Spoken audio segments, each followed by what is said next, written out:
আল্লাহ তোমার কিসমতে যা রেখেছেন ওটার উপর তুমি সন্তুষ্ট থাকো, তাহলে তুমি সবচেয়ে বড় ধনী হয়ে যাবে।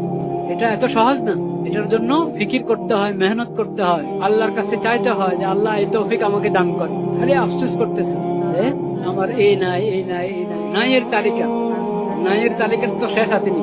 দুনিয়ার বিষয় আমার কি নাই ওই তালিকার দিকে তাকাবেন না, কখন কি আছে ওই তালিকার দিকে তাকান। কি আছে, আল্লাহ কি দান করেছে। যে সবচেয়ে বড় ফকির সে যদি তালিকা করা শুরু করে তার কি আছে, তাইলে কয় পৃষ্ঠা লাগবে দেখুন। আমি যদি এটা চিন্তা করি, আমার কান সচল, চোখ সচল, আমার দেমাগ সচল, ব্রেন সচল, আমার হার্ট কাজ করে, কিডনি কাজ করে, এরকম আপনি আপনার 3.5 হাত বডির মধ্যে চিন্তা করা শুরু করেন।